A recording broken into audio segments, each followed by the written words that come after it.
Yang bernama Dita Indahsari.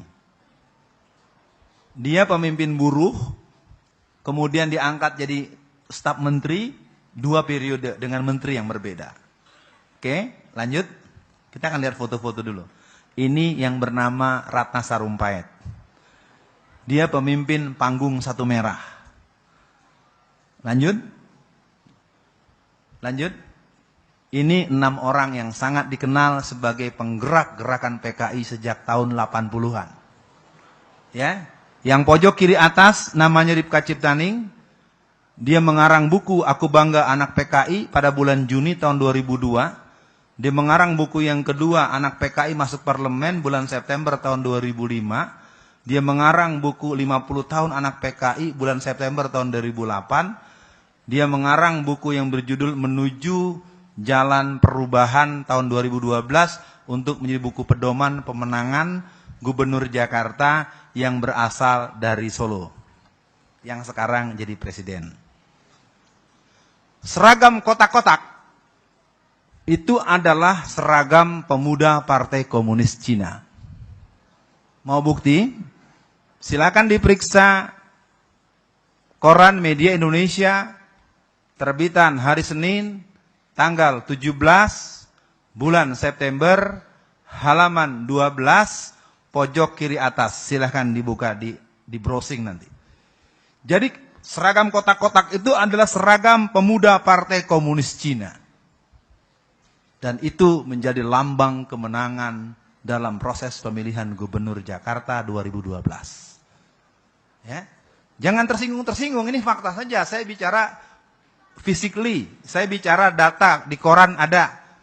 Belum lagi dia mengatakan dalam koran Sinar Harapan, ya, sore, dia katakan dalam tanggal 18 Maret tahun 2004, yang bisa menyelesaikan bangsa ini adalah konsep Nasakom. Nasakom. Nasakom adalah kita. Nasakom adalah kita. Nasakom adalah kita. Prof masih ingat kali ya? Siapa yang kampanyenya kemarin pakai kita-kita? Silahkan periksa sendiri. Saya nggak nyebut nama, cuman ngingetin aja. Nasakom adalah kita. Kemarin kampanye ada yang pakai kita-kita. Ya. Atau, ayo kerja. Itu tagline negara komunis. Ya, komando, ayo kerja. Kerja. Itu adalah tagline negara-negara komunis. Silahkan periksa. Jadi kalau mulai dibilang semuanya udah di depan mata, ada dekat dengan kita. Lalu kemudian disampaikan ada yang tidak terima. Persoalannya adalah mau kita tutup fakta sejarahnya atau ceramah ini diberhentikan karena dianggap memberatkan buat pemilik tempat maupun para pendengar. Saya tidak tahu. Yang jelas saya harus menuntaskan sampai tanya jawab. Lanjut. Sebentar. Orang-orangnya belum semua ini. Ya, biar jelas, siapa-siapa aja, jangan cuma lihat gambarnya aja. Yang tengah bernama Budiman Sujatmiko. Dialah yang menggolkan undang-undang desa. Undang-undang desa itu adalah skema undang-undang desa mengepung kota. Dia ingin memberikan fakta kepada seluruh masyarakat. Kalau bahasa Jakarta, gua loh yang berjasa. Dia adalah seorang pendiri PRD yang awalnya tahun 1994 bernama Pergerakan Rakyat Demokratik, pertanggal 31 Mei 1996 berubah menjadi Partai Rakyat Demokratik, dan tanggal 27 Juli menjadi Komando Kerusuhan Penghancuran Kantor PDI Budi Harjono. Ya, kalau yang tahu sejarah, ini manusia adalah penghancur PDI. Saya tidak mau berbicara pro kontranya, karena kemudian kan muncul PDI Perjuangan, itu nanti bicara sejarah lain lagi. Apa yang dia pimpin? Bagaimana Budiman Sujatmiko itu? Dia adalah seorang pemimpin Partai Demokratik yang mana PRD merupakan PKI dengan casing baru yang sudah melakukan kongres yang ke-8 pada tanggal 24 sampai 26 Maret tahun 2015 di Hotel Akasia, Jakarta Pusat, sederetan dengan kantor Dewan Dakwah Islamiyah Indonesia dan kantor Muhammadiyah Jakarta. 24 sampai 26 Maret 2015. Di Hotel Akasia, kongres yang ke-8. Jadi kita lihat sekarang, PKI di satu sisi, PRD di sisi lain, dan para generasi-generasi tradisional romantisme Jadi PKI ini sekarang tumbuh di semua tempat. Sekarang ada yang jadi gubernur, ada yang jadi bupati, ada yang jadi wali kota, ada yang jadi staf menteri. Yang menteri disimpan dulu nanti buat 2019. Jadi pemilu nanti dengan adanya menang di gelombang pertama pilkada serentak ini, nanti pilkada serentak lagi tahun 2017, 2019 negara ini adalah negara demokrasi yang komunisme. Memang tidak mudah untuk mendengarnya. Saya tahu omongan saya akan menimbulkan resistensi. Kalau tidak dicegah, maka langkah pertama, kembalikan dulu Undang-Undang Dasar 45. Itu merupakan sebuah pelacuran konstitusional yang sangat luar biasa. Ketika pasal 6 dirubah dengan doktrin gereja oleh Profesor Dr. J.E. Sayetapi. Dia mengatakan, haleluya, Yesus Kristus, haleluya, bahwa kami telah berhasil menggunting dan mengamandir pasal 6 Undang-Undang Dasar 45. Disitulah sebenarnya kemenangan jaringan Kristen dan jaringan asing. Mengerikan memang. Tapi karena gerakan konstitusi seperti ini menjadi sesuatu yang tidak didalami dengan baik, sekarang semua terlolong-lolong. Kita berada dengan sebuah negara yang sistem ketatanegaraannya tidak mendukung dinamika dan kesejahteraan masyarakatnya. Kita kembali ke layar tadi. Nah, yang sebelah kanannya namanya Andi Arief.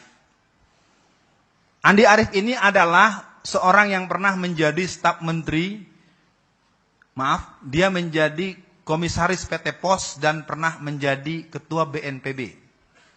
Satu hari beliau telepon saya. Saudara Alfian, Anda hati-hati. Anda akan saya tangkap. Karena Anda telah mencemarkan nama baik saya. Waduh. Takut juga kan mau ditangkap, Pak. Aduh, ditangkap gue ini. Maaf ya, Pak. Ini siapa ya? Nggak kenal sama nomor ini. Maklum, saya rakyat biasa. Saya Andi Arief. Anda telah mencemarkan kemana-mana Anda sebut nama saya. Andi Arief anak Lampung. Kan lu sendiri yang bilang, I'm is young generation PKI. Oh, ha. Anda masih ingat aja sama saya? Kalau gitu tahu sama tahu aja lah. Katanya mau nangkep, nggak jadi ya. Jadi sekali lagi para hadirin, memang mereka ini sekarang pede. Ekonomi makmur, jadi pejabat. Ya kan pertanyaannya kenapa kader-kader muda PKI ini bisa jadi orang penting. Sementara pemuda-pemuda Islam yang punya jiwa tauhid, yang punya sambungan dengan Masyumi, yang punya sambungan dengan NU, yang pernah bekerja sama pada awal-awal pembentukan Bintang Bulan Masyumi Palu Arit PKI. Kan gitu ya. Oh, pasti ingat itu zaman-zaman 50-60an. Jadi yang namanya Andi Arief ini ternyata dialah yang bernama Mirah Mahardika. Setelah Musso gagal tahun 48, Musso menyerahkan kepemimpinan kepada Dayan Aidit, Dayan Aidit gagal menyerahkan kepada Sudisman yang kita bacakan tadi, Sudisman menyerahkan kepada dia. Jadi kelompok komunis itu memberikan penyerahan tugas yang tuntas.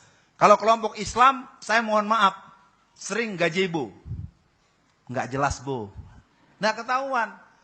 Sekarang muncul seorang Alfian Tanjung menjadi orang yang bicara banyak soal PKI, kalau bahasa Jakartanya siapa kamu, siapa lu. Nah paling tidak saya coba tuntaskan ke gambar-gambar yang 6 ini saja dulu. Ya. Yang pojok kiri bawah dikenal dengan Oneng.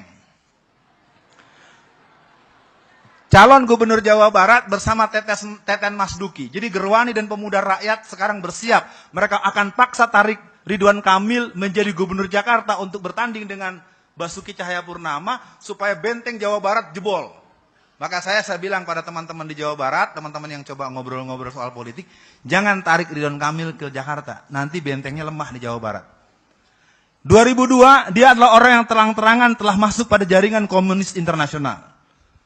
Dialah yang bersama dengan Ripka Ciptaning, ya, si Rike ini dengan Ripka Ciptaning tadi, yang hadir dalam peristiwa Pakis Ruyung di Banyuwangi hari Kamis, tanggal 10 bulan Juni tahun 2010, dia mengadakan kerusuhan dengan mengundang keluarga besar PKI untuk datang ke sebuah tempat yang disepakati di Banyuwangi.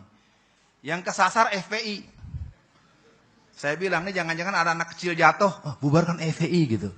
Ya, nggak nyambung. Yang bubarkan mereka orang lain, yang bubarkan mereka gerakan lain, kok tahu-tahu FPI yang disalahkan. Jangan-jangan ntar ada nenek-nenek jatuh tertabrak beca. Aduh nenek-nenek, bubarkan FPI. Ini kan sering terjadi hal-hal yang tidak nyambung. Ya, di Banyuwangi itu yang saya tahu dari beberapa upaya saya akses kepada pusat FPI, nggak ada pengurusnya. Oke, kita tuntaskan gambar tadi. Yang tengah mesti kenal kan? Dia manusia dengan dua fungsi. Fungsi pertama adalah Komandan Brigade Yesus Indonesia bagian timur. Dan kedua, dia adalah seorang tokoh anggota DPR yang partainya antara yang diculik dan menculik satu partai. Ya, yang ngerti bisa senyum, yang tidak ngerti susah senyum. Apa ini maksudnya? Udah dulu lah ya. Nah, yang pojok kanan bawah namanya Pius Usilanang, yang tengah namanya Desmond Mahesa. Pius Usilanang ini seorang putra dari Palembang. Agamanya Kristen Katolik. Dia memimpin pasukan khusus yang bernama Brigade 1 yang digembleng di Tasikmalaya. Selama sekian bulan dia mendidik pemuda-pemuda dari Pasundan untuk menjadi pasukan Brigas. Pasukan Brigade 1 yang punya militansi diwujudkan dengan cara menempeleng Pas Wampres, pasukan pengawal presiden pada Kongres PDI tahun 1999 di Semarang. Saya tanya pada jamaah, yang namanya pasukan pengawal presiden itu sipil apa tentara? Logis nggak seorang tentara ditempeleng sama satgas partai? Tahu, tidak logis, tapi kejadian. Yang mimpin yang tadi itu, si Pius. Dan Pius sekarang juga bergabung dalam partai yang menculik dan diculik satu partai.